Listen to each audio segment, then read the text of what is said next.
రాబోతున్నారు. ఇవాళ చక్కగా భక్తులకి సుమారు 1,75,000 నుంచి 2 లక్షల మంది భక్తులు ఇవాళ అమ్మవారిని దర్శనం చేసుకోవడానికి రాబోతున్నారు.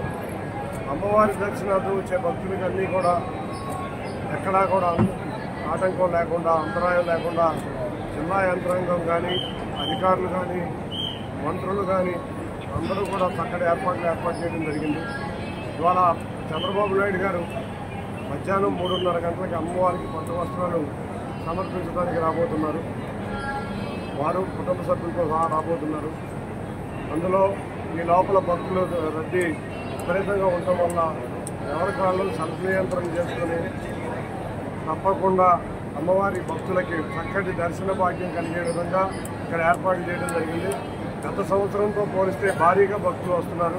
మొన్న ఒక రోజు చూస్తే 1,49,500 మంది భక్తులు వచ్చారు. రాత్రి కూడా అర్ధరాత్రి వరకు దర్శనాలు జరిగింది.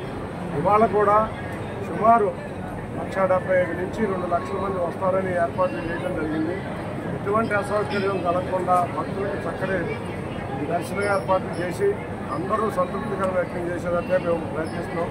నిన్నటి వరకు 88% సాటిస్ఫాక్టరీ ఇండెక్స్ వచ్చింది.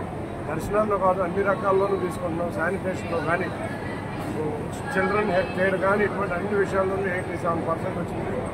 తప్పకుండా మిగతా కార్యక్రమాల్లో ఎక్కడ లోటుపాట్లు ఉన్నాయో వాళ్ళు మళ్ళీ సరిచేసాం. వాళ్ళ జిల్లా అధికారులు కూడా అద్భుతంగా ఆర్టిఫిషియల్ ఇంటెలిజెన్స్ వాడి ఎక్కడా పిల్లలకు కూడా ట్యాగులు వేసి ఆర్టిఫిషియల్ ఇంటెలిజెన్స్ ద్వారా ఎటువంటి ఇబ్బందులు లేకుండా ట్రాఫిక్ కూడా మీరు చూస్తే సిటీలో ఎక్కడైతే ట్రాఫిక్ ఎక్కువ ఉందో ఆ ట్రాఫిక్ ప్రాంతాల్లోంచే కాకుండా వెయిటింగ్ ఏరియాస్ కూడా పెట్టారు. ఈసారి దాదాపు 4 వెయిటింగ్ ఏరియాస్ ఉన్నాయి.